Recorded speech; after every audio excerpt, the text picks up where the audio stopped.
Friends, I believe great leaders are great problem solvers. Not because they have some special magical abilities or superpowers, but because they're able to do three things. First, think big and articulate a compelling vision. Then, put together a great team to execute that vision. And finally, to remove the hurdles in their way as the team goes about bringing this vision to life. This video is about removing hurdles. Hollywood and Bollywood have fueled the superhero myth, the lone warrior who'll single-handedly save the world. If that's the image that comes to your mind when I use the word great leader, you've probably been watching too many movies lately.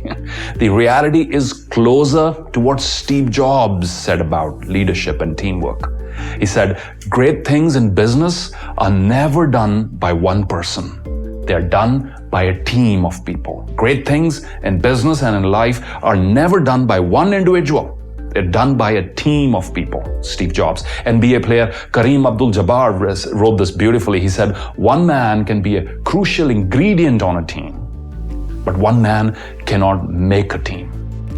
As much as the public would like to attribute the success or failure of major projects to a single individual, great leaders know it's great teams that makes things happen. And this is where the leader's role as a CHRO comes into the picture. CHRO, a term first coined by Tom Peters, Chief Hurdle Removal Officer. Great leaders are great CHROs. Now, hurdle removing is not about spoon feeding. I'm not talking about hand-holding or coaching or mentoring. All of those are great things and have their place.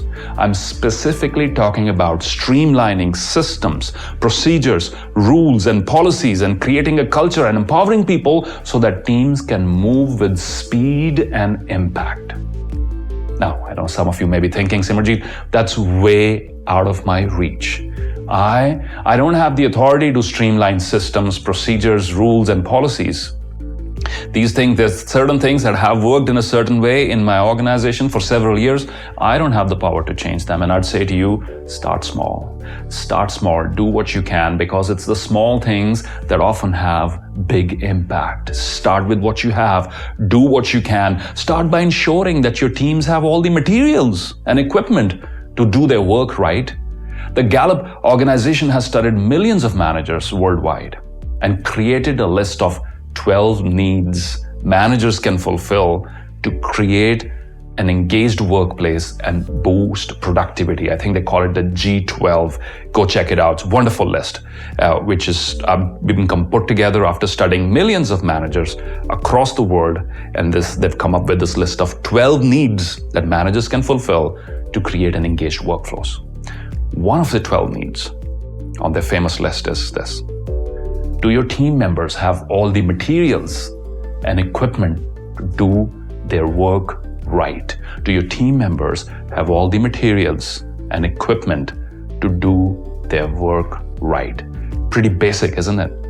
I'm reminded of a bright customer service executive at one of the branches of India's leading retail banks. This gentleman was very proactive. Every time you'd go into the branch, you'd see him always smiling and interacting with the customers. It was very pleasing, always getting things done. This time, when I entered the branch, I noticed that he had strained his neck and he was wearing a cervical collar. He was still smiling, still eagerly attending to all the customers, but it was evident that he had a painful neck strain. The cause was apparent. He would always have the receiver of his desk phone sandwiched between his right ear and his neck, taking calls all the time while simultaneously making entries into the computer and attending to the customers around him.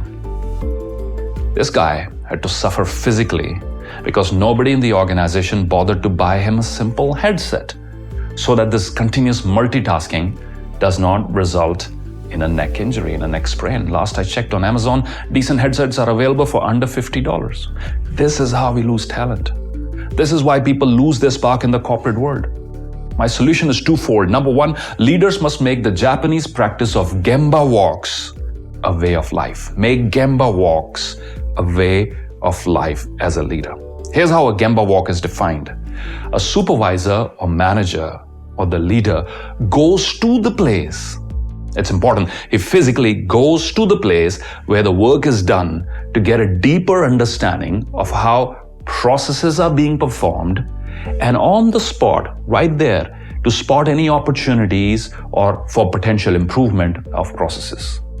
The purpose of a Gemba walk is to observe, is to seek to understand and find opportunities to innovate, streamline, improve conditions, tools, and procedures.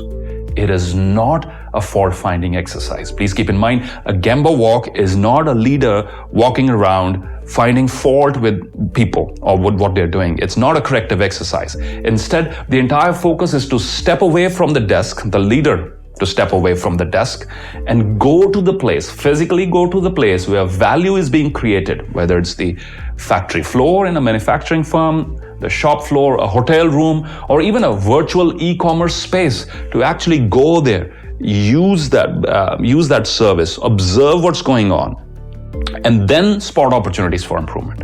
I love what British author John Le Carre he said on this subject. He said, a desk is a dangerous place from which to view the world.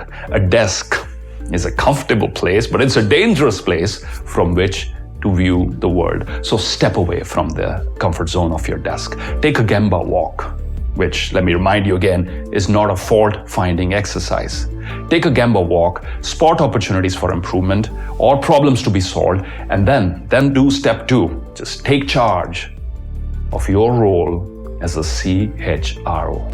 Take charge of your role as a CHRO, Chief Hurdle Removal Officer.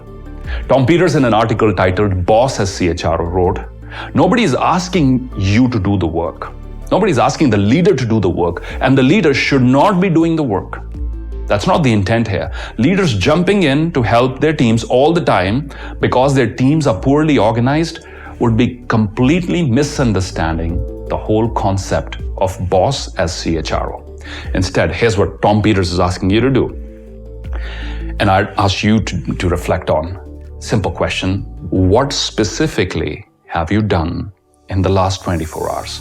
If you can't think of something in the last 24 hours, maybe think of the last week, the last month.